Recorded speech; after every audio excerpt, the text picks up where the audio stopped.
Class reunion में किसी ने लियू रुएन से पूछा, अगर तुम्हें फिर से चांस मिले तुम किसको चूज करोगी, जी बोडा या ये टैंगचन। उसका चेहरा वाइन से हल्का लाल था, आंखें थोड़ी सी नशीली। उसने धीरे से सांस ली और थोड़ा कंफ्यूज लगते हुए बोली, तब मुझ में इतना कॉन्फिडेंस नहीं था। मुझे लगा मेरा गरीब बैकग्राउंड चेंग दादा को नीचे खींच लेगा, इसलिए मैंने जी बोडा को मुझे छोटे छोटे फेवर से कंट्रोल करने दिया। वाह क्या बात बोली, अब तो बिल्कुल बदल गई है। मैंने ही उसे ग्रो करने में हेल्प की, मैं उसका सपोर्ट सिस्टम था। मैंने उसकी पूरी करियर को संभाला और अब जब वो सक्सेसफुल हो गई है तो उसे लगता है सब उसकी मेहनत का रिजल्ट है। मेरे दिए हुए सब कुछ उसके लिए बस छोटे फेवर्स थे। अब उसे लगता है वो बेटर डिजर्व करती है और मुझे वो समझती ही नहीं। वो कहती है मैंने तुमसे शादी कर ली और क्या चाहिए। आज मेरा बर्थडे है। सच बोलूं तो मैंने बिल्कुल प्लान नहीं किया था उसके साथ सेलिब्रेट करने का, लेकिन उसने पूरा डिनर रेडी किया और मुझसे पूछा मेरा बर्थडे विश क्या है। मैंने अपनी नाक के बीच को दबाया, थोड़ा इरिटेट होकर। मैं बिल्कुल इमोशनलेस होकर कैंडल्स बुझा दिया। फिर मैंने हाथ जोड़कर फेक प्रेयर किया। मैं उसकी तरफ देखा और सीरियस टोन में बोला, मैं चाहता हूं कि हम जल्द से जल्द डिवोर्स ले लें। ये एक लाइन सुन के लियू रुएन वही जम सी गई। उसके चेहरे की हल्की सी स्माइल धीरे धीरे गायब हो गई और फिर जैसे हमेशा होता है वो फिर गुस्सा करने लगी। मैंने अभी तक गुस्सा भी नहीं किया, तुम ऐसे क्यों बिहेव कर रहे हो। मैं वापस आ गई हूँ, और क्या चाहिए तुम्हें। अगर तुमने एक बार और डिवोर्स बोला मैं सीरियसली ले लूंगी। मुझे बस थकान फील हो रही थी। मैं अब इन सब चीजों का आदत हो गया हूँ। जब वो गुस्सा होती है मुझे उसे मनाना पड़ता है, और जब मैं गुस्सा होता हूँ और तुरंत उसे माफ नहीं करता तब भी आखिर में मुझे ही उसे समझाना पड़ता है। मैंने लियो रुएन को देखा, वो बिल्कुल गलत लग रही थी। और गलत क्यों नहीं होगी, वो नॉर्दर्न यूरोप से सिर्फ मुझे मिलने आई थी। पूरा आफ्टरनून केक बनाया और इतना सारा खाना खुद बनाया। अब तक बिजी रही सिर्फ मेरा बर्थडे सेलिब्रेट करने के लिए, और मैं तो चॉपस्टिक्स भी नहीं उठाया। मैं सच में बहुत अनग्रेटफुल हूँ, है ना। अगर ये पहले होता और मेरी वाइफ मेरे लिए इतना करती तो मैं इमोशनल हो जाता, लेकिन ये तब होता जब वो अभी अभी एक वीक नॉर्दर्न यूरोप में ये टैंगचन के साथ ट्रैवल करके नहीं आई होती। मैंने उसकी आंखों में सीधा देखा। डिवोर्स, मैंने ठंडे टोन में बोला। डिवोर्स, मैंने फिर बोला। डिवोर्स, अब क्लियर है, नहीं तो मैं और बोल सकता हूँ। प्लीज इस बार सीरियसली लो। लियू रुएन का चेहरा ठंडा पड़ गया। उसने अपनी लोअर लिप को जोर से दबा लिया। उसके होठ सफेद हो गए प्रेशर से। वो खड़ी हो गई, चेयर जोर से खिसने लगी। स्क्रीच। वो बोली, जी बोड़ा तुम्हें प्रॉब्लम क्या है। मुझे तुम्हें बताने की भी जरूरत नहीं थी कि मैं वापस आ गई हूँ। उसने गहरी सांस ली, खुद को काम करने की कोशिश की। तुम कब छोड़ोगे ये सब, उसने पूछा। मैं इतनी जल्दी वापस आई सिर्फ तुम्हारा बर्थडे स्पेंड करने के लिए। फाइन, जो सोचना है सोचो। मैं शावर लेने जा रही हूँ, तुम भी थोड़ा कूल हो जाओ। ये बोलकर वो बिना पीछे देखे ऊपर चली गई। मैंने टेबल पर रखा केक देखा और वो खाना जो अभी भी गर्म था। सच में समझ नहीं आता क्यों उसे लगता है कि सिर्फ मेरा बर्थडे पर आके डिनर बना देने से मैं उसका हमेशा के लिए शुक्रगुजार हो जाऊं। लेकिन जब उसका बर्थडे होता है, मैं जितना भी करूं, जितने गिफ्ट्स दूं, अगर एक भी चीज उसके हिसाब से ना हो तो वो तुरंत गुस्सा हो जाती है। आज मेरे दोस्त लोग ने मेरे लिए जबरदस्त पार्टी प्लान की थी। खाना, ड्रिंक्स, लड़कियां, मॉडल्स, सब कुछ। मैं एक परफेक्ट बर्थडे मना सकता था उनके साथ, लेकिन लियू रुएन के अचानक आने से सब खराब हो गया। वो इतनी स्वीट और जेंटल एक्ट कर रही थी। मुझसे चिपक कर बोली, हब्दी मैं तुम्हें घर ले जाने आई हूँ, और फिर मुझे वहां से ले गई। मैंने उसे एम्बैरस नहीं किया। मैं स्माइल करता रहा और पोलाइटली अपने फ्रेंड्स को बाय बोला। ये इसलिए नहीं कि मैं स्ट्रांग हूँ, बस इसीलिए क्योंकि मैं आदत हो गया हूँ एक्टिंग करने की। ये सब अब बस आदत बन चुकी थी, सीधा बिहेव करना, प्रॉपर एक्ट करना। लियू रुयान सेकंड फ्लोर पर शावर ले रही थी। मैं सोफा पर पीछे झुककर बैठा था, सिगरेट पीते हुए। जैसे ही मैं दूसरी सिगरेट जलाने वाला था, फोन बजने लगा। ये तंगचन का कॉल था। 30 सेकंड्स तक फोन बजता रहा। मैं चुपचाप उसे देखता रहा, पिक नहीं किया। मैंने सिगरेट का बट एस्ट्रे में दबा दिया और अपने लिए ड्रिंक डाला। फिर फोन फिर से बजा, फिर ये तंगचन। इस बार मैंने उठाया और स्पीकर पर डाल दिया। उसकी इरिटेटेड आवाज आई, रुयान कहाँ है, अपनी वाइफ को फोन दो। मैं चुप रहा। मैंने एक ही बार में पूरा ड्रिंक खत्म कर दिया। वो बोला, जी बोड़ा बोलना, मुझे पता है तो सुन रहा है, अपनी वाइफ को फोन दे, मुझे उससे काम है। फिर उसने कहा, मेरा टाइम वेस्ट मत कर, अगर उसका फोन ऑफ नहीं होता तो क्या मैं तुझे कॉल करता। उसकी आवाज में गुस्सा क्लियरली था। मेरा टोन बिल्कुल फ्लैट था। वो शावर में है, क्या चाहिए। कुछ सेकंड्स के लिए वो चुप हो गया, फिर अचानक फट पड़ा, इतना डेस्परेट है क्या तू। जैसे ही वो वापस आई सीधा उसके पास भाग गया। बस वही चाहिए तुझे, तू एक टोटल लूजर है। इस बात पर मुझे हंसी आ गई। मैं बोला, मैं अपनी वाइफ के साथ हूँ, लीगल है, पुलिस भी नहीं रोक सकती, तुझे इतनी प्रॉब्लम क्यों हो रही है। मैंने हल्का सा हंसा। या फिर तुझे जल रहा है, क्या तू चाहता था वो तेरे लिए प्योर रहे। वो तुरंत बोला, बकवास। फिर बोला, तेरे लिए लियो रुयान कोई देवी हो सकती है, पर मेरे लिए वो कुछ भी नहीं है, एक गिर चुकी फैमिली की निशानी है बस। खुद कर्ज में डूबा हुआ है फिर भी इतना एटीट्यूड। मुझे उससे आर्ग्यू करने का मन ही नहीं था। मैं बोला, मेरा टाइम वेस्ट मत कर, क्या चाहिए तुझे, सीधा बोल वरना मैं कॉल कट कर रहा हूँ। कोड, ये तंगचंद चिल्लाया। पासकोड क्या है? नॉर्थ डिस्ट्रिक्ट वाला? इतने लंबे नंबर्स का कोड कौन याद रखता है? एक सेकंड। उस अपार्टमेंट का पासकोड रुयान ने सेट किया था, सेम उसके फोन का लॉक, सालों से चेंज नहीं किया। मैंने एक बार पूछा था, ये नंबर्स का मतलब क्या है? उसने नजर चुरा के बोला था, कुछ नहीं, रैंडम है, बस ऐसे ही डाल दिया। काफी टाइम तक मैंने उसकी बात मान ली। फिर एक दिन, पता नहीं क्यों, मैंने अपने फोन में T9 कीपैड पर वो नंबर्स टाइप किए। लेटर्स बने EITENG। बिना कुछ बोले मैंने कॉल कट कर दिया, फोन को साइड में फेंक दिया जैसे कोई बेकार चीज हो। जैसे ही मैं दूसरा ड्रिंक डालने लगा, रुयान बाहर आई, सिर्फ एक टॉवल में लिपटी हुई, बालों को सुखा रही थी। मैंने उसके सामने एक कॉन्ट्रैक्ट स्लाइड किया। वो क्या है?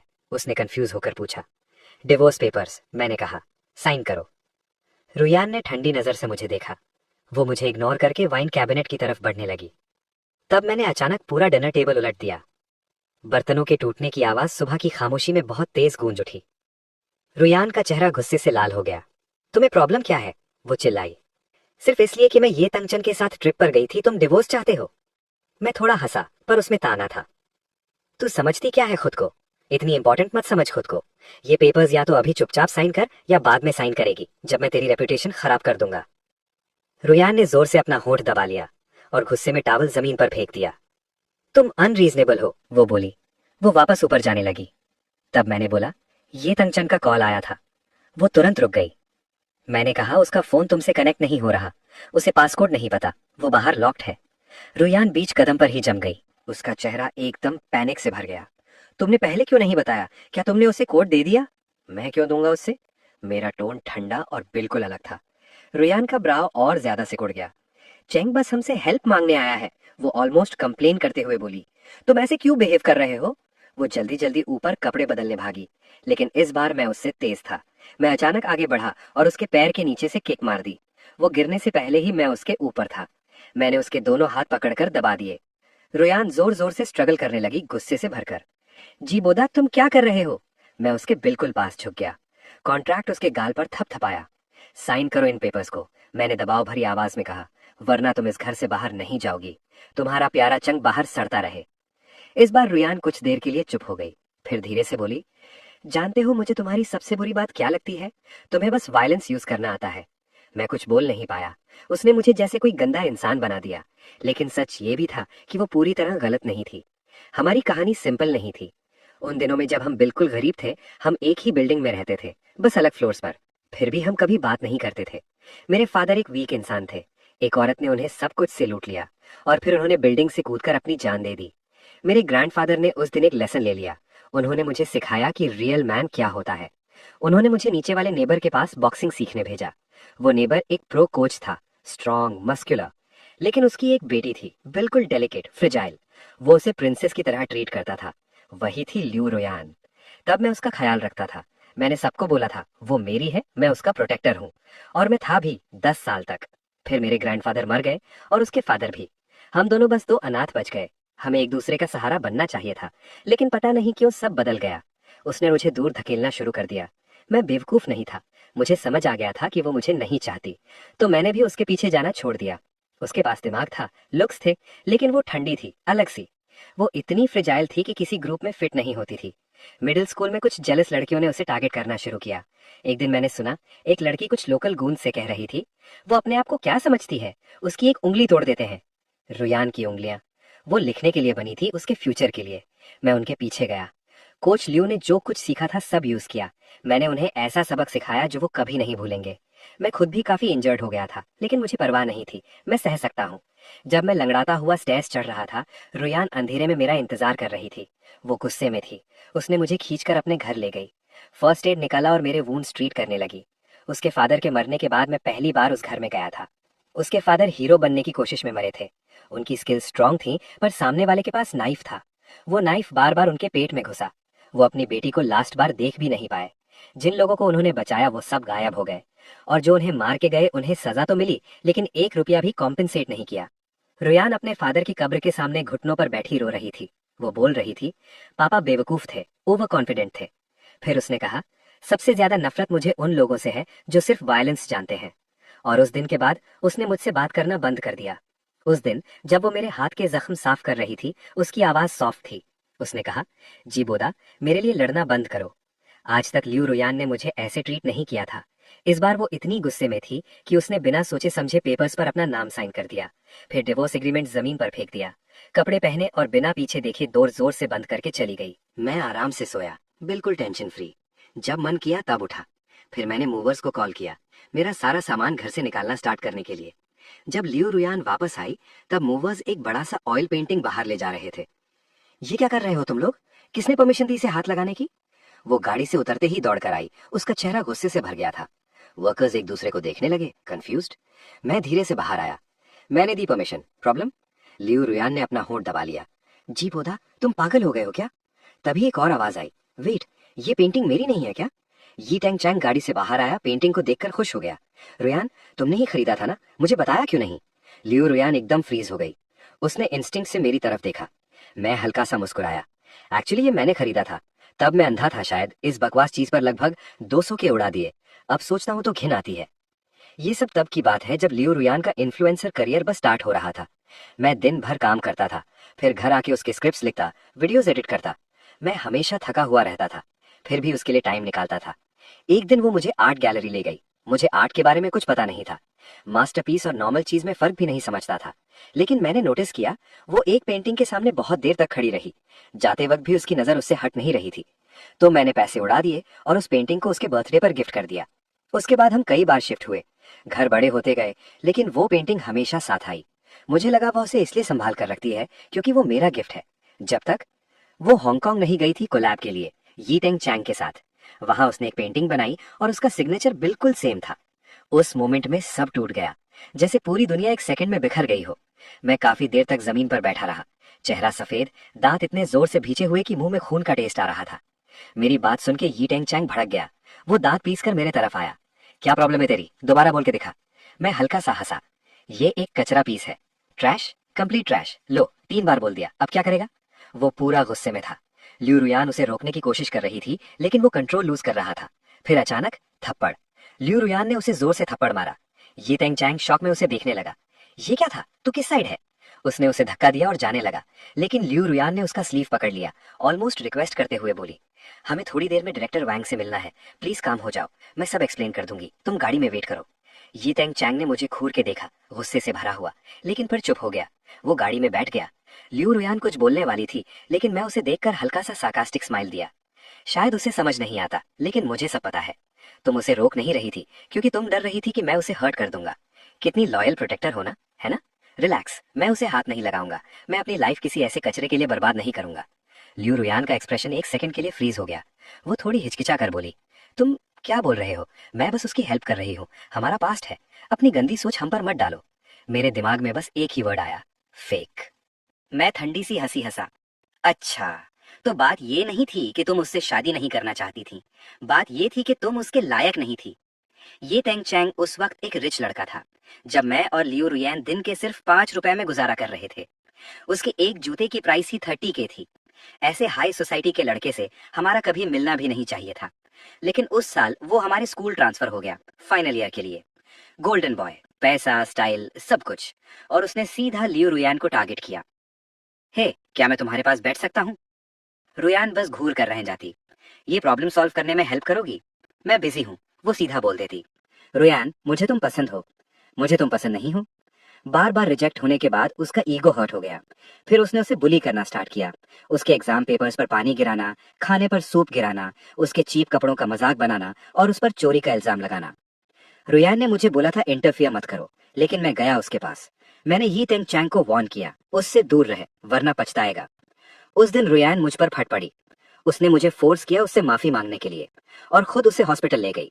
उसने कहा, यी टेंग चैंग को छूना मत, समझ नहीं आता? हमें बस एंड्योर करना है जब तक हम स्ट्रांग ना हो जाएं। मुझे लगता था वो उससे नफरत करती है, लेकिन इंसान सिंपल नहीं होते। प्योर लव या प्योर हेट जैसा कुछ नहीं होता, दोनों मिक्स होते हैं, एक टॉक्सिक मिक्स। लियो रुयान ने कुछ नहीं बोला। वर्कर्स अपना काम खत्म करके चले गए। वो बस इतना बोली, फाइन, जो करना है करो। तो मैंने भी सीरियसली ले लिया। मैंने ऑयल पेंटिंग तोड़ दिया, वेडिंग फोटोज फेंक दिए, मास्टर बेड तक हटा दिया। उसके कपड़े, बैग्स सब बाहर फेंक दिए। लास्ट ट्रक मेरा बाकी सामान ले गया, जैसे कोई जीत की परेड हो। उस रात मैं सोफा पर पड़ा रहा, सुबह तक पीता रहा, सीलिंग को देखते हुए, जैसे ये जगह कभी मेरी नहीं थी। सुबह जब मैं बाहर आया, वो वहां खड़ी थी, नूडल्स बना रही थी। रुयान हमेशा से फास्ट लर्नर थी। जब हम इतने गरीब थे कि रेडी फूड नहीं ले सकते थे, वो खुद सब बनाती थी, सब्जी, फ्राई, सूप, सब। और सब फर्स्ट ट्राई में टेस्टी। मैं बिल्कुल उल्टा। वो कहती, रेसिपी फॉलो नहीं कर सकते क्या? मैं कहता, एक प्याज कम है तो क्या हुआ? वो सिंपल बातें भी सीरियस लेती थी। वो दिन मेसी थे लेकिन जिंदा थे। अब लगता है किसी और लाइफ की बात है। उठ गए, जाके मुंह हाथ धो लो, खाना रेडी है, वो बोली। मैं हिला भी नहीं। ये घर मेरा प्री मैरिटल प्रॉपर्टी है, दोबारा मत आना। उसका हाथ रुक गया। उसने गैस बंद की, एग्जॉस्ट बंद की और मुड़कर बोली, मैं प्रॉमिस करती हूँ, मैंने कभी तुम्हें चीट नहीं किया। मैंने तुमसे शादी की है, और क्या चाहिए तुम्हें? बस वही प्रॉब्लम है। उसे लगता है शादी करना कोई एहसान था। मैं हंसा, थोड़ा कड़वा। सॉरी, इतना बड़ा बोझ बन गया मैं। 18 साल की एज में हम कॉलेज गए। रुयान फैशन डिजाइन पढ़ती थी, साइड में सोशल मीडिया मॉडलिंग करती थी। मैं इतना क्रिएटिव नहीं था। मैं सस्ते माल खरीद कर बेचकर प्रॉफिट के लिए करता था। फिर पर्सनल ट्रेनर बन गया। सेकेंड ईयर तक उसके फॉलोअर्स बढ़ने लगे। उसके बड़े प्लान्स थे। मैंने कैंपस के बाहर जगह लेके जिम खोला, अपना बॉस बन गया। उसी साल उसने ऑनलाइन क्लोथिंग स्टोर लॉन्च किया। रिटर्न रेट बहुत हाई था। उसका सब पैसा डूब गया। मैंने जिम बेच दिया। अपनी सेविंग्स यूज करके उसका डेट क्लियर किया। 20 साल की एज में डर नहीं होता। उसने कहा, मैं तुम्हें कभी डिसअपॉइंट नहीं करूंगी। मैंने कहा, मैं तुम्हें अच्छी लाइफ दूंगा। ग्रेजुएशन के बाद मैंने कोडिंग शुरू की, सॉफ्टवेयर डेवलप किया, पार्टनर्स के साथ बिजनेस स्टार्ट किया। उसने लाइव स्ट्रीम सेल्स चालू करना चाहा। उसे पैसे चाहिए थे। मैं फिर उसके लिए खड़ा हो गया, अपनी बेस्ट स्ट्रैटेजीज दी। 5 साल बाद उसने अपना एम्पायर खड़ा कर दिया। इन 7 सालों में मैं उससे पहले 3 साल तक ऑलमोस्ट पूरी तरह सपोर्ट करता रहा। आखिरी 2 सालों में वो सक्सेसफुल हो गई, एक गर्ल बॉस टाइप लाइफ जीने लगी। एक बार हाई स्कूल रीयूनियन में ट्रूथ और डेयर चल रहा था। रुयॉन ने ट्रूथ चूज किया। क्वेश्चन आया, अगर तुम्हें फिर से चांस मिले, तुम जी बोडा को चूज करोगी या यी टैंग चैन को? मेरा पूरा बॉडी टाइट हो गया था, दिल एक सेकंड के लिए रुक सा गया। लेकिन रुयॉन ने बिना सोचे सीधा मेरा हाथ पकड़ा और बोली, जी बोडा ऑब्वियसली, मैं अपने हस्बैंड को 100 बार चूज करूंगी। उसकी बेस्ट फ्रेंड ने पूछा, सच में? कुछ लड़कियां रूफटॉप पर बात कर रही थी। रुयॉन अपना फोन नीचे भूल गई थी। मैं उसका फोन देने ऊपर गया और वही सब सुन लिया। यी टैंग चैन को अपने लेवल की लड़की चाहिए थी, मैं कुछ नहीं थी, हमारा फ्यूचर ही नहीं था। एक लड़की ने पूछा, और जी बोडा? रुयॉन बोली, वो अच्छा इंसान है शायद, पर कैसे बोलूं? उस वक्त मेरा सेल्फ एस्टीम इतना लो था कि वो छोटे छोटे फेवर से मुझे इजीली कंट्रोल कर लेता था। उस मोमेंट को याद करके अभी भी अजीब लगता है। मुझे यकीन नहीं होता मैं खुद वहां खड़ा था और ये सब सुन रहा था, जैसे मैं कोई ऑडियंस हूँ और किसी ड्रामा का सीन देख रहा हूँ। ना दर्द, ना इंसल्ट, बस एक खालीपन। मैं उससे कन्फ्रंट भी नहीं किया, बात भी नहीं उठाई। अगले 3 महीने बिल्कुल नॉर्मल गुजरे, इतने नॉर्मल कि मुझे याद भी नहीं मैं क्या कर रहा था। तुम सोच रहे होगे क्यों? मुझे भी समझ नहीं आया था पहले। बाद में पता चला एक टर्म होता है, डिसोसिएशन।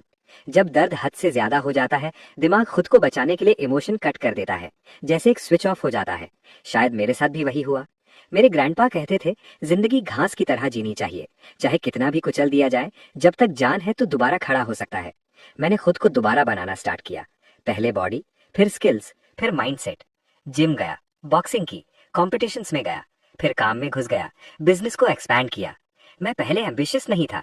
पहला स्टार्टअप सक्सेसफुल होने के बाद मैं सेटल हो गया था, अर्ली रिटायरमेंट तक सोच ली थी। लेकिन अब मैं और बिजी हो गया। वो अंदर का खालीपन धीरे धीरे खत्म हो गया। सच बोलूं, जब पैसे आ जाते हैं ना, लाइफ सिंपल हो जाती है। बस और पैसा कमाओ। 2 साल से कम टाइम में मेरा नया बिजनेस 5x ग्रो कर गया। और जब एक आदमी फुल स्पीड में आता है तो उसका माइंडसेट भी आग की तरह फैलता है। अपना एम्पायर बनाना मुश्किल नहीं लगता। उसी वक्त मैंने डिसाइड किया, लियू रुयॉन को अपनी लाइफ से कट करना है। हर कनेक्शन तोड़ दिया। फिर मैंने उससे सीधा बोला, मुझे बस थोड़ी सी पीस चाहिए। हम वो लोग हैं जो स्ट्रगल में साथ रह सकते हैं, लेकिन सक्सेसफुल होने के बाद एक दूसरे को टॉलरेट नहीं कर सकते। तुम्हारा और ये टैंक चैन के बीच जो भी है, जो करना है करो, मुझे बीच में मत लाओ। हम डिवोर्स ले रहे हैं, मैं सीरियस हूँ। कल सिविल अफेयर्स ब्यूरो में मिलते हैं। अब मेरे घर से निकल जाओ। मेरे हर वर्ड के साथ उसका गुस्सा बढ़ता गया। वो चिल्लाई, मैंने 1000 बार बोला है मेरे और यी टैंग चैन के बीच कुछ नहीं है। तुम्हें और क्या करना पड़ेगा मुझे बिलीव करने के लिए? इमोशंस कंटेजियस होते हैं। मैं पहले काम था, लेकिन उसका चिल्लाना मुझे इरिटेट करने लगा। मैंने उसके वेब ड्रामास याद किए जो वो यी टैंग चैन के साथ करती थी। मैं बोला, तुम्हें लगता है मैं इतने टाइम से टॉलरेट कर रहा हूँ क्योंकि मेरा पेशेंस अच्छा है? सच तो ये है, मुझे उस पर तरस आता है। ये टैंग चैन के लिए इजी नहीं होगा। रियल लाइफ में सीईओ बनने का रोल नहीं मिल रहा ना उसे। तो अब क्या रियल लाइफ में सीईओ नहीं बन पा रहा, इसलिए चीप ड्रामाज में सीईओ का रोल प्ले कर रहा है? मैं ठंडी आवाज में बोलता रहा। काफी कड़वा लगता होगा ना, एक टाइम का क्राउन प्रिंस अब पैसे के लिए झुक रहा है। फिर मैंने सीधा उसकी तरफ देखा। पर सोचो, अगर मैं उसका ये लास्ट चांस भी बर्बाद कर दूं, अगर मैं तुम दोनों का छोटा सा अफेयर पब्लिक कर दूं। मैंने कुछ नहीं किया, लियू रुयान जल्दी से बोली। मैंने उसे बीच में ही रोक दिया। एक्सक्यूजेस मत दो। अगर कल ब्यूरो में नहीं दिखी तो पब्लिक को सब एक्सप्लेन करना। लियू रुयान 2 घंटे पहले चली गई। 2 घंटे बाद ये तंगचेन का कॉल आया। बस एक एड्रेस बोला और कहा आके बात करो। कॉल सिर्फ 5 सेकंड का था। मैं काफी देर तक स्क्रीन देखता रहा, फिर उसका नंबर ब्लॉक करके डिलीट कर दिया। लेकिन वो आदत से मजबूर था, एंटाइटल्ड। सीधा मेरी कंपनी पहुंच गया। ऑफिस में घुसते ही चिल्लाया, जी बोडा को बुलाओ। मेरा असिस्टेंट मुझे जिम में कॉल करता है। मैं वार्म अप कर रहा था। सर क्या करें, उसने पूछा। मैंने बोला इग्नोर करो।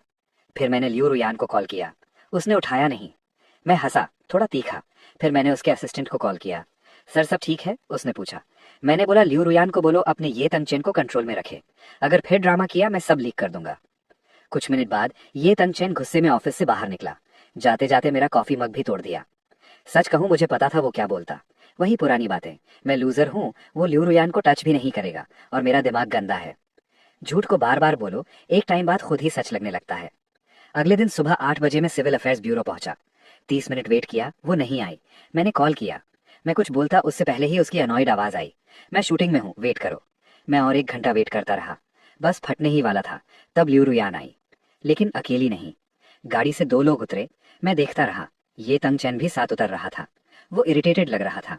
उसने उसके लिए डोर खोला और बोला, मुझे समझ नहीं आता इतनी जल्दी क्यों है। तुम्हारा एंकल स्ट्रेन्ड है, दर्द हो रहा है क्या, दिखाओ। वो उसके पास झुकने लगा, लेकिन लियू रुयान ने उसे पुश कर दिया और मेरी तरफ देखा। मेरा एक्सप्रेशन शायद काफी डार्क था, क्योंकि उसने अपना होंठ दबा लिया। बस दर्द नहीं है, वो बोली। तुम्हें जी बोड़ा से कुछ कहना था ना। ये तंगचेन फ्रीज हो गया। उसका साइड प्रोफाइल देख के भी लग रहा था अंदर से हिल गया है। फिर वो मेरे पास आया। जी बोड़ा, उसने कहा, इतना पैटी होने की जरूरत नहीं है। मैं 100 बार बोलूंगा, मेरे और रुयान के बीच कुछ नहीं है। डिवोर्स लेना है लो, मुझे बीच में मत लाओ। मैं तुम्हारा स्केपगोट नहीं हूँ। एक लड़का और लड़की के बीच सिर्फ रोमांस ही होता है क्या? जिसका दिमाग गंदा होता है उसे सब गंदा ही दिखता है। जितना इनकॉम्पिटेंट आदमी होता है उतना पैरानॉइड होता है। एक बार खुद को मिरर में देख। मैं उसे इग्नोर करता रहा, फोन स्क्रॉल करता रहा। मेरा रिएक्शन देख के वो और भड़क गया। जी बोड़ा, मैं तुमसे बात कर रहा हूँ। तभी लियू रुयान के फोन पर नोटिफिकेशन आया। मैं ऊपर देखा। अभी तक मैंने तुम दोनों के साथ कुछ किया भी नहीं है। क्या मुझे तुम इतना वीक लगते हो? नहीं, बस मैं तुम लोगों पर टाइम वेस्ट करना बंद कर रहा हूँ। मैंने उंगली से ये तंगचेन की तरफ पॉइंट किया। तू गाड़ी में वापस जा। फिर लियू रुयान की तरफ देखा। और तुम अंदर जाओ, साइन करो। तू। ये तंगचेन इतना गुस्सा हो गया जैसे अभी मार देगा, लेकिन लियू रुयान ने उसका हाथ पकड़ लिया। उसका चेहरा पहली बार इतना सफेद लगा। उसने फोन इतना टाइट पकड़ा था कि उसकी उंगलियां सफेद हो गई थी। और रीजन भी था। मैंने अभी अभी उसे एक फोटो और एक वीडियो भेजा था। फोटो में लियू रुयान सिर्फ टॉवल में थी और ये तंगचेन के बाहों में थी। वीडियो और भी क्लियर था। होटल रूम के अंदर लियू रुयान कैमरे से पीट करके अपना कोट उतार रही थी और ये तंगचेन जल्दी से कर्टन्स बंद कर रहा था। ये वीडियो तुम्हें मिला कैसे? ये तंगचेन दांत भींच कर बोला। लियू रुयान का चेहरा हिल गया था। तुमने किसी को हायर किया हमें शूट करने के लिए? मैंने बस हल्का सा सर हिला दिया, बिल्कुल काम। मेरे पास वो बंदा खुद आया था। मैंने सीधा बोला। 4 मिलियन मांग रहा था। मुझे इतना पैसा वेस्ट नहीं करना था, तो मैंने उससे तुम्हारा कांटेक्ट दे दिया। ये टैंगचेन का चेहरा लाल हो गया। कुछ हुआ ही नहीं था। मैं उसे इग्नोर करके सिर्फ लियू रुयान को देख रहा था। हुआ या नहीं हुआ फर्क नहीं पड़ता, मैंने ठंडे टोन में कहा। अगर कुछ नहीं हुआ होता तो तुम 4 मिलियन क्यों देते? हो सकता है कुछ हुआ ही ना हो, कौन जाने, लेकिन फर्क नहीं पड़ता। नेगेटिव प्रूव नहीं कर सकते। स्कैंडल का डैमेज 4 मिलियन से कहीं ज्यादा होता है। मैंने ये लीक नहीं किया क्योंकि तुम मेरी वाइफ थी। स्टॉक मार्केट में प्रॉब्लम होती, मुझे लॉस होता। पर लियू रुयान, मुझे पुश मत करो। ये बोल के मैं सीधा लिफ्ट की तरफ चला गया। लिफ्ट 3rd फ्लोर से नीचे ग्राउंड तक आई। डोर्स खुले। लियू रुयान ऑलरेडी वहां खड़ी थी। पूरा रास्ता चुप, एक भी वर्ड नहीं। हम नंबर लेके वेट करने लगे। क्लर्क ने पूछा, डिवोर्स कंफर्म है? यस, मैंने सीधा बोला। यस, लियू रुयान ने भी रिपीट किया। 20-24 साल का साथ, 5 साल की शादी, एक बच्चा जो आते ही चला गया, सब खत्म। ब्यूरो से बाहर आते ही मैंने आसमान की तरफ देखा। आंखों में हल्की सा जलन हुआ। शायद रिफ्लेक्स था, समझ नहीं आया क्यों। मैं सीधा गाड़ी में बैठा और ड्राइव करने लगा। हाईवे पर स्पीड फुल कर दी। वापस उस सिटी गया जहां मैं और लियू रुयान रहते थे। सिमेट्री गया, अपने ग्रैंड पेरेंट्स को रिस्पेक्ट दिया। फिर लियो रुयान के फादर के ग्रेव के पास बैठ गया। उन्होंने एक बार मुझे बोला था, बोडा, मैं शुक्रगुजार हूं तुम रुयान का ख्याल रखते हो, पर सबसे पहले तुम्हें खुद को प्रोटेक्ट करना चाहिए। बचपन में मैं अपने ग्रैंडफादर को समझ नहीं पाता था। वो मुझे फोर्स करते थे, ट्रेनिंग, डिसिप्लिन, कोई ब्रेक नहीं। थकने की कंप्लेंट भी अलाउड नहीं थी। चोट लगने पर भी रोना मना था। कमजोर, वो कहते थे। लड़कियों की तरह क्यों रो रहा है? मैं रिबेल बन गया था। फिर एक दिन मैंने एक लड़की को बिना छतरी के देखा, अपनी अम्ब्रेला दे दी, खुद बारिश में भीग कर घर आया। उस दिन ग्रैंडफादर पहली बार गुस्से में टूट पड़े। उन्होंने मुझे मारा, फिर पकड़कर आंखों में देखा, इमोशन कंट्रोल करते हुए बोले, मदद करो पर खुद को बर्बाद करके नहीं। रिस्पेक्ट करो पर किसी को अपने दिमाग पर कंट्रोल मत दो। अपनी इज्जत कभी सैक्रिफाइस मत करो। फिर धीरे से बोले, मैं ज्यादा दिन नहीं हूं, मेरे बाद क्या करेगा? अपने फादर जैसा मत बनना, अपनी जिंदगी बर्बाद मत करना। उनका बेटा मेरा फादर, उन्हें सक्सेसफुल नहीं बनना था, बस एक स्ट्रांग इंसान बनना था। लेकिन वो वीक निकला। एक औरत के लिए सब कुछ दे दिया, घर, गाड़ी, पैसा, और आखिर में उसने उसे छोड़ दिया और वो छत से कूद गया। ग्रैंडपा बस इतना चाहते थे, मैं सेल्फ रिस्पेक्ट वाला आदमी बनूं। शायद मैंने उन्हें डिसअपॉइंट नहीं किया। हाँ, उनकी शांति थोड़ी डिस्टर्ब की होगी। पहले मैं यहाँ आके कंप्लेन करता था, अब सच कहूं, मैं कभी इतना हल्का फील नहीं किया। एसेट्स का डिवीजन थोड़ा कॉम्प्लिकेटेड था। फंड्स ट्रांसफर, प्रॉपर्टीज सब मैनेज करना पड़ा। मेरे लॉयर ने बोला था, अगर जल्दी चाहते हो तो जेनरस बन जाओ, अगर हर पैसा चाहते हो तो लंबी फाइट के लिए तैयार रहो। मैंने सोचा और एक फेरिश स्प्लिट चूज किया। लियू रुयान ने साइन करते वक्त ध्यान नहीं दिया, लेकिन बाद में जब उसने प्रॉपर्ली रीड किया, वो काफी देर तक चुप रही। उसने अपना होंठ दबा लिया और धीरे से बोली, तुम सच में एक कोल्ड ब्लडेड बिजनेसमैन हो। वो बोली, तुम सच में एक कोल्ड ब्लडेड बिजनेसमैन हो। मैं बस हंसता रहा। मैंने तुम्हें लूट तो नहीं लिया? मैं वो नहीं कह रही थी, उसने धीरे से जवाब दिया। उसके बाद मेरी लाइफ और बिजी होती गई। मेरा और लियू रुयान का कनेक्शन धीरे धीरे ऑलमोस्ट खत्म हो गया। ये थिंग चैन भी उस ड्रामा प्रोडक्शन में आ गया। सुनने में आया वो सेट पर रोज बॉस बनना चाहता है, जैसे पैसा उसने लगाया हो। ये सब मुझे चेंजे ने बताया ड्रिंक्स के टाइम। वो मेरा पुराना क्लासमेट था और आयरॉनिकली उस प्रोजेक्ट का इन्वेस्टर भी। चेंजे ने साय लेकर बोला, ये तिंग चेन पहले लियू रुयान को बुली करता था ना, फिर ये दोनों इतने क्लोज कैसे हो गए? मैंने ग्लास से एक सिप लिया। हमेशा दूसरी तरफ का ग्रास ज्यादा ग्रीन लगता है, मैंने हल्का सा स्मर्क करते हुए बोला। जो नहीं मिलता वही सबसे अच्छा लगता है। फर्स्ट लव कॉम्प्लेक्स डेंजरस चीज है। फिर हल्का सा हंसा। फनी बात यह है, मैं भी शायद किसी के लिए वैसे ही बन गया हूँ। अचानक एक दिन लियो रुयान का कॉल आया। हबी, उसकी आवाज कमजोर थी। मेरा पेट बहुत दर्द कर रहा है, तुम आ सकते हो? मैं कार के बैक सीट में थोड़ा सो रहा था, ऐसे जागने का मूड नहीं था। अगर बीमार हो तो डॉक्टर को कॉल करो, मैं क्या करूं? मैंने सीधा बोल दिया। तभी ड्राइवर ने अचानक ब्रेक मारा। मेरी सेक्रेटरी आगे झटके से गिरते गिरते बची। लाइन पर कुछ सेकंड साइलेंस रहा। फिर लियो रुयान ने पूछा, तुम कहाँ हो और क्या कर रहे हो? मैंने जवाब नहीं दिया, कॉल कट कर दिया। कुछ दिन बाद रात के टाइम उसकी असिस्टेंट का कॉल आया। सर, रुयान मैडम बहुत ड्रिंक कर ली हैं, किसी को टच नहीं करने दे रही, आप आ सकते हो? मैं सीलिंग को घूरता रहा काफी देर तक, फिर सिर्फ 3 वर्ड्स टाइप किए, नॉट माई प्रॉब्लम। अगली दोपहर लियू रुयान ने खुद कॉल किया। उसकी आवाज वीक थी, थकी हुई। डॉक्टर ने पूछा, मुझे कोई ड्रग एलर्जी है क्या? मुझे पता नहीं था। उस मोमेंट में मुझे समझ आया कितना अजीब हो गया है सब। मैं चुप रहा। फोन के दूसरी तरफ उसकी हल्की सांस सुनाई दे रही थी। काफी टाइम बाद इतना क्वाइट मोमेंट मिला था। अब हम दोनों इतने बिजी हो गए थे कि बात भी सिर्फ काम की होती थी। कोई फालतू बात नहीं, कोई इमोशन नहीं। लोग कहते हैं जितनी रैंडम बातें कपल शेयर करे उतना स्ट्रांग रिलेशनशिप होता है। शादी क्या होती है? एक दूसरे के साथ टाइम वेस्ट करना बिना किसी रीजन के। पर हमारे लिए वो सिंपल चीज भी लग्जरी बन गई थी। लियो रुयान, इतनी बार कॉल कर रही हो, लगता है तुम्हें रिग्रेट हो रहा है। एक सेकंड के लिए उसकी सांस रुक गई, फिर अचानक वो शार्प हो गई। रिग्रेट? वो ऑलमोस्ट चिल्लाई। मैंने कभी ये डिवोर्स चाहा ही नहीं। तुम जिद कर रहे थे, तुमने फोर्स किया। मैं धीरे से हंसा, थोड़ा कड़वा। मैं फोर्स कर रहा था? अच्छा जोक है। हम हस्बैंड वाइफ थे, फिर भी मुझे ये तिंग चैन का नाम यूज करना पड़ा तुम तक पहुंचने के लिए। बाय द वे, तुम्हें कोई एलर्जी नहीं है। और हाँ, जब तक कोई मर ना जाए मुझे कॉल मत करना। Call cut. कुछ दिन बाद चेंजे के बेटे का 100 डे सेलिब्रेशन था। मुझे इनवाइट मिला। जब मैं पहुंचा पार्टी फुल स्विंग में थी। मैंने गिफ्ट दिया। चेंजे ने मुझे साइड ले जाकर थोड़ा कैचअप किया। फिर एक लड़की को बुलाकर बोला, मेरा बेस्ट ब्रो। फिर मेरी तरफ देखकर बोला, ये मेरी कजन है, सिंगल है, तुम दोनों बात करो। और वो सीधा निकल गया। हम दोनों ऑकवर्ड खड़े रहे। फिर मैंने हल्का सा नॉड किया, ग्लास उठाया। जी बोडा, मुझे कैसे बुलाएंगी? मैंने पूछा। वो हल्का सा मुस्कुराई। यू यावेई। यू यावेई काम और स्मार्ट लग रही थी, बातें स्मूथली कर रही थी। कुछ ही मिनट में वाइब मैच हो गया। उसने सुना कि मेरे पास जिम्स हैं तो बोली, मेरे नेक और शोल्डर्स में बहुत पेन रहता है, कोई एक्सरसाइज सजेस्ट करोगे? मैंने ग्लास रख दिया। अगर आप कंफर्टेबल हो तो पल्स चेक कर लेता हूँ। उसकी आंखें थोड़ी बड़ी हो गई। तुम्हें ये भी आता है? थोड़ा बहुत, मैंने बोला। मेरे जिम क्लाइंट्स को कभी कभी थेरेपी भी चाहिए होती है। मैंने एक traditional Chinese medicine doctor hire किया था, उससे थोड़ा सीख लिया। टीसीएम में 4 स्टेप्स होते हैं: देखना, सुनना, पूछना और टच। मेरे लिए पहले 3 काफी होते हैं। पल्स चेक मोस्टली सरफेस चीजों के लिए होता है। मैंने उसका पल्स चेक किया। टाइट और वायरी फील हो रहा था। एक साइड वीक, दूसरी साइड इरेगुलर। ऊपर से ऑलमोस्ट कुछ फील नहीं हो रहा था, अंदर से पतला और डीप। मैं हल्का सा मुस्कुराया। स्ट्रेस ज्यादा ले रही हो और बॉडी बैलेंस थोड़ा ऑफ है। काफी ऑल नाइटर्स कर रही हो ना? मैंने उसका पल्स छोड़ते हुए पूछा।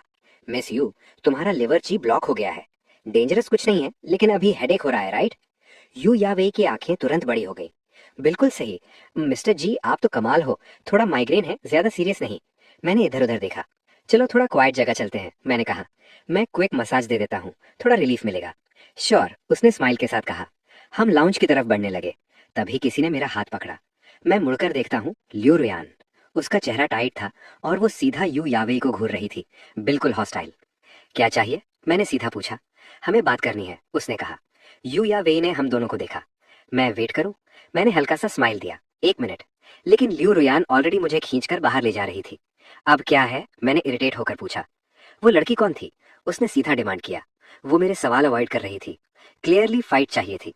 मैं मुड़कर जाने लगा, लेकिन उसने फिर मेरा स्लीव पकड़ लिया। मैंने सीधा उसकी आंखों में देखा। लियो रुयान, मैंने ठंडे टोन में कहा, तुम दोनों चीजें एक साथ नहीं पा सकती। ये दुनिया सिर्फ तुम्हारी नहीं है। 1 सेकंड के लिए उसकी आंखों में कंफ्यूजन दिखा। रात को मैंने यू यावे को घर ड्रॉप किया। मुझे पता था लियो रुयान की कार पीछे आ रही थी। यू यावे ने पूछा, ऊपर आना चाहोगे? मैंने मना कर दिया, लेकिन नंबर एक्सचेंज कर लिया। मैं सीधा घर नहीं गया। रोड के साइड गाड़ी रोक दी। जैसे एक्सपेक्ट किया था, लियो रुयान आ गई। जी बोदा, बात करते हैं, वो बोली। मुझे समझ नहीं आता हमारे बीच क्या बाकी है बात करने के लिए, मैंने सीधा कहा। वो कुछ बोलने वाली थी, तभी अचानक ये तिन चैन दौड़ता हुआ आया। उसने लियो रुयान को पकड़ लिया। फोन क्यों नहीं उठाया? तुम यहाँ क्या कर रही हो? लियो रुयान भी कंफ्यूज थी। मुझे तुमसे ये पूछना चाहिए, वो चिल्लाया। ये के साथ क्या कर रही हो? तुम मेरा पीछा कर रहे हो? उसने पूछा। तो क्या हुआ? ये तिनचैन हिस्टेरिकल हो गया। अगर तुमने कुछ गलत नहीं किया तो तुम्हें प्रॉब्लम नहीं होनी चाहिए। हीरो बन रही थी ना, मुझे बचाने की बात करती थी। मुझे शो में लाई और सेट पर रोज इंसल्ट होता रहा। अब जब मैं प्रॉब्लम में हूं, तुम कहाँ हो? बस करो। लियो रुयान का सिर दर्द से फट रहा था। हर वर्ड उसे प्रेशर दे रहा था। तभी कार के डोर बंद होने की आवाज आई। उसने पीछे मुड़कर देखा। मैं रियर व्यू मिरर से उसे देखा, बिल्कुल एक्सप्रेशनलेस। इंजन स्टार्ट किया और वहां से निकल गया। ये दिन चैन की हालत खराब हो चुकी थी। उसका ईगो, उसका एटीट्यूड, डायरेक्टर ने फाइनली उसे निकाल दिया। वो कंट्रोल लूज करके डायरेक्टर से ही फाइट कर बैठा। मेरे पास क्लियर फोटोज आ गए। मैंने फोन पर सीधा बोला, पोस्ट करो। पहले वेग रखो, लोग खुद गैस करेंगे।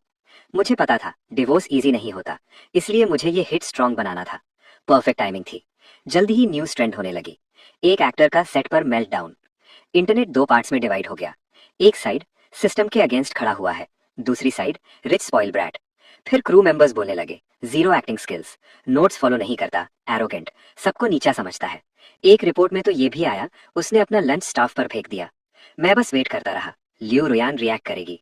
24 घंटे गुजर गए, कुछ नहीं। तो मैंने सेकंड मूव किया, एक फोटो ड्रॉप की। कार के अंदर एक लड़की चेरीज खा रही है। एक आदमी हाथ आगे करके सीट्स पकड़ रहा है। इंटरनेट को ज्यादा टाइम नहीं लगा, सब कनेक्ट हो गया। लियो रुयान का नाम लीक हो गया, उसकी आइडेंटिटी, और ये भी कि वो शादीशुदा है और उसका हस्बैंड मैं हूँ। इस बार लियो रुयान ने तुरंत रिस्पॉन्स दिया, जस्ट फ्रेंड्स, टॉक्सिक रूमर्स बंद करो, मैं लीगल एक्शन लूंगी। उसी टाइम मैंने भी अपना पोस्ट डाल दिया, थैंक्स फॉर आस्किंग, हम ऑलरेडी डिवोर्स्ड हैं। बस इंटरनेट फट पड़ा। तब फाइनली लियो रुयान का कॉल आया। क्यों? उसने पूछा। मैं डेस्क पर उंगली से हल्की टैपिंग कर रहा था। बस मन किया, मैंने सीधा बोला। जब तुम्हें पता चला कि ये टैंग चैंग की फैमिली बैंकरप्ट हो गई, तुमने 2 चॉइसेस लिए। एक, उससे मिलने जाना, दूसरा हमारा बच्चा गिरा देना। तो मैंने भी 2 चॉइसेस लिए, एक तुमसे डिवोर्स, दूसरा तुम दोनों को वही दर्द फील करवाना। वो बिना कुछ बोले कॉल कट कर गई। फिर आई थर्ड वेव। एक वीडियो, लियो रुयान और ये टैंग चैंग एक ही होटल में एंटर करते हुए, पूरी रात रुकते हुए। चीटिंग, अफेयर, ड्रामा, लोगों को बात करने का मौका मिल गया।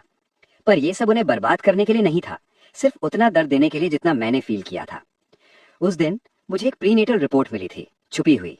तब पता चला वो प्रेग्नेंट थी। और उसी वक्त ये टैंग चैंग की फैमिली क्रैश हो गई। जब लियो रुयान ने ये सुना, उसने बिना सोचे फ्लाइट बुक कर ली। वो दिन मेरे ग्रैंडफादर की डेथ एनिवर्सरी थी। मैं अंदर से बिल्कुल खाली हो गया था। मैंने उससे पूछा, श्योर हो, तुम्हें जाना ही है? वो इरिटेट हो गई। मैं उसे मरने के लिए छोड़ नहीं सकती ना। मरने के लिए? मर कौन रहा था? सिर्फ वो बच्चा जिसे उसने रखना जरूरी नहीं समझा। एक स्कैंडल ने सब कुछ उलट दिया। लियो रुयान पब्लिक एनिमी बन गई, ब्लैक लिस्टेड, उसका ऑनलाइन स्टोर बंद, करियर ऑलमोस्ट खत्म। और ये तैंग चैंग के पास भागने की जगह नहीं बची। वो मेरे पास आया। जी बोदा, तुम हद पार कर रहे हो, तुम लोगों को तोड़ रहे हो। मैं तुमसे कम क्या हूं, बस तुम लकी थे। पर एक बात याद रख, लियो रुयान ने हमेशा मुझे ही चाहा है, तू कभी कंपेयर नहीं कर सकता। मैं उसका गुस्सा भरा चेहरा देखकर हंसा। इसीलिए वो तुम्हें टच भी नहीं करने देती? मैंने ताना मारा। मुझे पता है उससे, उसने तुम्हें रिजेक्ट किया ना। वो सीधा दिल पर लगा। वो गुस्से में पंच मारने आया। मैं हिला भी नहीं। जैसे ही वो पास आया, मैंने सीधा उसकी नी पर किक मारा। ये तैंग चैंग चीख कर नीचे गिर गया। उसका चेहरा सफेद पड़ गया। तुमने मुझे मारा? वो हाफते हुए बोला। कौन मारा? मैंने ठंडे टोन में कहा। मुझे लगा तुम घुटनों पर माफी मांग रहे हो। जी बोदा तू। वो बोल ही रहा था, मैंने एक चेयर उठाई और उसके कान के पास रोक दी। वो डर के मारे जम गया। उसकी आंखों में सिर्फ डर था। मैं बिल्कुल एक्सप्रेशनलेस था। गुस्से में अपनी स्ट्रेंथ कंट्रोल नहीं होती। मैंने धीरे से बोला, टेस्ट मत करो। जब लियो रुयान फाइनली आई, ये तैंग चैंग अभी भी घुटनों पर था, पूरा टूट चुका। वो उसकी तरफ रेंगा, लेकिन लियो रुयान जाइड हो गई। उसने बस हाथ से सिग्नल दिया, असिस्टेंट ने उसे वहां से हटा दिया। वो गुस्से में था, पर अब चुप। लियो रुयान मेरी तरफ देखी। उसकी हालत खराब थी, चेहरा सफेद, आंखों के नीचे डार्क सर्कल्स, पूरी थक चुकी। सच बोलूं तो उसे ऐसे देखकर मुझे थोड़ा सुकून मिला। काफी टाइम बाद सब कुछ सही लग रहा था। वो मुझे बहुत अच्छी तरह जानती थी। उसने नीचे देखा और खुद पर हंसता हुआ बोली, तुम मुझे इतना हेट करते हो? मैं चेयर पर बैठा पेन घुमा रहा था। नहीं, मैंने सीधा बोला, इतना डीप नहीं है, बस तुम मुझे घिन देती हो। पहले मैं उसे हेट करता था, लेकिन बाद में समझ आया हेट भी एक स्ट्रांग इमोशन है, और मेरे पास अब वो भी नहीं बचा, सिर्फ रिपल्शन। लियो रुयान क्लियरली हर्ट हो गई थी। उसका हाथ हल्का सा कांप गया, आवाज भी भर्रा गई। मेरा कभी तुम्हें धोखा देने का इरादा नहीं था, उसने धीरे से कहा। मैटर क्या करता है, मैंने ठंडे टोन में जवाब दिया। आखिर में तुम ये तंग चैंग के साथ ही होगी। मैं नहीं होंगी, उसने तुरंत कहा। उसकी आवाज में कॉन्फिडेंस था, या शायद जिद। मैं बस हंसा, थोड़ा ठंडा, थोड़ा बेपरवाह। मुझे फर्क नहीं पड़ता, निकल जाओ। उसकी आवाज हिल गई। हबी, चले जाओ, मैंने तेज बोल दिया। सच कहूं, मुझे भी नहीं पता था कि वो उसे कभी टच करने देगी या नहीं। मैं बस ब्लफ कर रहा था, लेकिन जो रिएक्शन मुझे चाहिए था वो मिल गया। मुझे सच में उनके बीच क्या हुआ उससे कोई लेना देना नहीं था। मैं बस देखना चाहता था कैसे सब टूटेगा। मैं चाहता था दोनों परेशान हो। अब लग रहा था लियो रुयान कुछ टाइम तक उसे दूर रखेगी, और ये तंग चैंग शायद डेस्परेट होगा, कुछ चीप ट्रिक ट्राई करे। शो अभी खत्म नहीं हुआ था, पर मेरी लाइफ सिर्फ ये ड्रामा नहीं थी। मैं बिजी आदमी हूँ। इस बीच मैंने यू याओ वे के साथ 2 डिनर डेट्स भी किए। चेन जे ने मैसेज भेजा, तू मेरा साला बनने वाला है क्या? मैंने रिप्लाई किया, क्वेश्चन मार्क। ओवर थिंक मत कर, बस फ्रेंड्स हैं। ऑफ कोर्स कोई बिलीव नहीं करता। आज फिर मैंने यू याओ वे को ड्रॉप किया। उसने पूछा, ऊपर आओगे, एक ड्रिंक? मैंने स्माइल किया, सिर हिला दिया। नहीं, काम बहुत है, ऑल नाइटर लगाना है। मैं बेवकूफ नहीं हूँ। 30s का डिवोर्स्ड आदमी और एक यंग लड़की इतनी फॉरवर्ड हो, यूजुअली कोई ना कोई रीजन होता है। 1.5 घंटे बाद में घर पहुंचा, लिफ्ट से बाहर आया और देखा लियो रुयान मेरे डोर के पास बैठी थी, जमीन पर झुकी हुई, पैर अपने पास खींचकर, बिल्कुल टूटी झुकी लग रही थी। मैं कुछ देर तक उसे देखता रहा, फिर हल्की सी पैर से धक्का दिया। वो धीरे से हिली और ऊपर देखा, आंखें धुंधली थी। तुम्हें फीवर है, मैंने सीधा बोला। वो मेरे डोर पर गिर गई थी। एक सेकंड के लिए मेरे दिमाग में डार्क थॉट्स आए, पर जो थोड़ा सा कॉन्शियस बचा था उसने रोक दिया। मैंने उसकी असिस्टेंट को कॉल किया, फिर उसके ऊपर से क्रॉस करके अंदर चला गया। 40 मिनट बाद आवाज आई, शायद उसे ले गए। मैंने बस कंधे उचकाए। फीवर से कोई नहीं मरता, लेकिन शायद इस इंसिडेंट ने उसे तोड़ दिया। वो फिर आई, हॉस्पिटल गाउन में, आंखें लाल, डेस्परेट। तुम ऐसा नहीं करोगे, वो बोली। जी बोदा ऐसा नहीं करेगा, वो मुझे ऐसे छोड़ नहीं देगा। वो अजीब तरीके से बात कर रही थी, जैसे मैं कोई और हूं, पर सच मुझे भी वैसे ही लगा। वो पुराना जी बोदा जो उसे प्रोटेक्ट करता था, जो उसके लिए सब कुछ करता था, अब मुझे खुद ही क्रिंज लगता है। पर वो मैं ही था, और आज मैं उस वर्जन को समझ भी नहीं पाता। फिर भी मैंने नीचे देखकर हल्का सा स्माइल दिया। सब खत्म हो गया लियो रुयान, मैंने कहा। अब वापस कुछ नहीं हो सकता। वो टूट रही थी, उसकी सांसें हैवी थी, आंखों में दर्द क्लियरली दिखता था। मैं ये तंग शान से कभी कांटेक्ट नहीं करूंगी, उसने कहा। मैं उससे नहीं मिलूंगी, जैसे वो मुझे प्रूव करना चाहती थी, पर वो झूठ बोल रही थी। अगले ही दिन ये तंग शान ने मुझे एक फोटो भेजा। लियो रुयान सो रही थी। वो मैसेज करता है, अब ये मेरी है। मैं बस हंसा। ये तंगशान खत्म हो चुका है। और लियू रुयान, मैं सोचता था वो अलग है, इंडिपेंडेंट है, पर अब एक ही हर्ट फिट बैठता है, फेक। वो हमेशा एक्ट करती रही जैसे उसे यी टैंग शान से नफरत हो। उसका कन्फेशन रिजेक्ट किया, पर अंदर ही अंदर सालों से उसी को चाहती रही। क्या वो बस रोमांटिक थी? अगर सच में होती तो मेरे साथ नहीं रहती। मैंने उसे ग्रो कराया, उसकी करियर को संभाला, हर स्टेप पर उसे उठाया। और जब वो सक्सेसफुल हो गई, उसने खुद को कन्विंस कर लिया कि सब उसकी मेहनत है। मेरे दिए हुए सब कुछ उसके लिए बस छोटे फेवर्स बन गए। मेरे दिए हुए लाइफ को एंजॉय करती रही और दिल में किसी और के लिए जगह रखी। तो फिर वो एक्चुअली प्यार किससे करती थी? मैं पहले सोचता था, फिर समझ आया, शायद किसी से नहीं। वो सिर्फ खुद से प्यार करती है। और यी टैंग शान, एक स्पॉइल्ड लड़का जो हार बर्दाश्त नहीं कर सकता, अब जब वो बिल्कुल नीचे गिर गया और ल्यू रोयान भी उससे घिन करने लगी, तो वो वही करेगा जो हमेशा करता है, टैंट्रम्स, रिवेंज, ड्रामा। मैंने बस सोचा, ठीक है, दोनों एक दूसरे को बर्बाद करने दो। मैं एक गाना गाते हुए अपना बैग पैक कर रहा था। कैपिटल के बिजनेस ट्रिप के लिए निकलना था, 2 हफ्ते, कॉन्फ्रेंस, मीटिंग्स, नॉर्मल काम। लेकिन ट्रिप खत्म होने से पहले ही लियो रुयान ने एक बड़ा स्टेप लिया। उसने सब एविडेंस पुलिस को दे दिया और यी टैंग शान पर रेप केस फाइल कर दिया। जब मुझे ये न्यूज मिली, मैं सरप्राइजिंगली गुड मूड में था। लगता है अब वो जेल जाएगा, मैंने सोचा। शानजे ने मुझे डिटेल दिया। जब तक मैं वापस आया, यी टैंग शान ऑलरेडी कस्टडी में था। ऐसे केसेस इजी नहीं होते, पर लियो रुयान पीछे नहीं हटी। उस वक्त वो सिर्फ एक चीज से चल रही थी, प्योर हेट्रेड। इन्वेस्टिगेशन से लेकर ट्रायल तक लगभग 1 साल लग गया। इस दौरान लोग गॉसिप के लिए आते रहे, मैं सब इग्नोर करता रहा। मेरी लाइफ चलती रही। उन दोनों का टॉक्सिक मेस बस बैकग्राउंड नॉइज बन गया। बस एक चीज याद रह गई, ट्रायल के दौरान लियो रुयान का एक मैसेज। उसने पूछा, क्या तुम्हें कभी रिग्रेट होता है मुझसे मिलने का? मैंने रिप्लाई नहीं किया, लेकिन मैंने इस बारे में काफी सोचा। और शायद मुझे रिग्रेट नहीं है। वो शुरू के दिन बहुत टफ थे, जैसे बर्फ के पानी में डूब जाओ, सांस लेना भी मुश्किल। लेकिन अकेला रहना उससे भी ज्यादा सफोकेटिंग होता है, जैसे कोई बेल गले के अराउंड लपेट कर दबा रही हो। तब मुझे बस किसी की जरूरत थी, कोई जो पास बैठ जाए, रैंडम बातें करे और लाइफ थोड़ी सी इजी लगने लगे। वो आगे जाके गलत निकली, उसने जो किया वो आज भी चुभता है। लेकिन उस वक्त जो कंपेनियनशिप था वो सच था। उसकी प्रेजेंस उस वक्त मेरी सांस लेने की जगह थी। तो फिर रिग्रेट किस बात का? कुछ टाइम के लिए ही सही, वो मेरी जिंदगी को थोड़ा कम कड़वा बना देती थी। दी एंड। कहानी का एंड फ्लैशी या ड्रामेटिक नहीं है, पर रियल है। जी बोडा ने सब कुछ कंट्रोल कर लिया, career, emotions, situation, even revenge. पर एंड में जो बचा वो ना जीत जैसा लगता है ना हार जैसा। बस एक चीज क्लियर है, कुछ लोग तुम्हारी लाइफ में आते हैं, तुम्हें तोड़ते भी हैं और बनाते भी।